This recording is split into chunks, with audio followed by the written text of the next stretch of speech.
नमस्कार, तिसरा डोळा न्यूजमध्ये आपलं स्वागत। मी सतीश चव्हाण।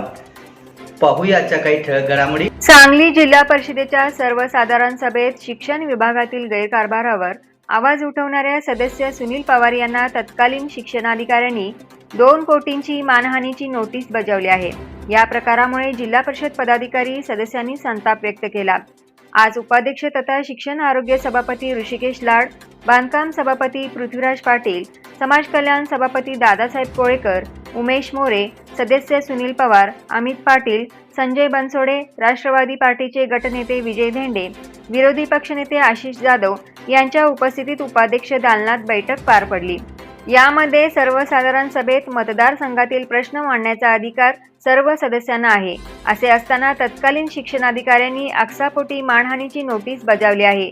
मात्र सर्वच्या सर्व 61 सदस्य हे सुनील पवार यांच्या पाठीशी ठामपणे उभे राहतील असा निर्णय घेण्यात आला। उपाध्यक्ष साहेबांच्याकडे सुनील भैया, आशिष जाधव साहेब, धेंडे साहेब या सर्वांनी शिक्षण विभागातल्या ज्या काय तक्रारी आणि जे CCTV कॅमेरे बसवले याबाबत ज्या तक्रारी केलेल्या आहेत त्या गंभीर स्वरूपाच्या आहेत आणि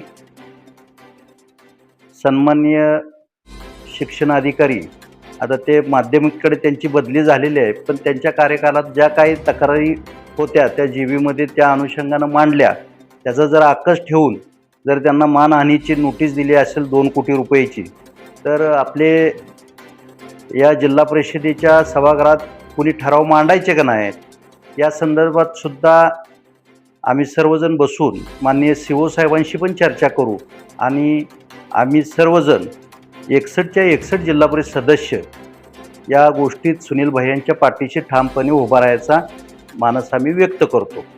तर लवकरच वकिलांशी सल्लामसलत करून नोटीसला कायदेशीर उत्तर देणार असल्याचे सदस्य सुनील पवार यांनी सांगितले। कायदेशीर त्यांनी 2 कोटीची नोटीस दिलेली आहे, तर त्याचा आता मी माझ्या वकिलांच्याकडनं माझा सल्ला घेतो आणि त्याला काय प्रत्युत्तर द्यायचं त्याच्याविषयी मी आता कायदेशीर सल्ला घेत आहे। यूट्यूबवर सर्च करा तिसरा डोळा। तिसरा डोळा चॅनलला सबस्क्राईब करा।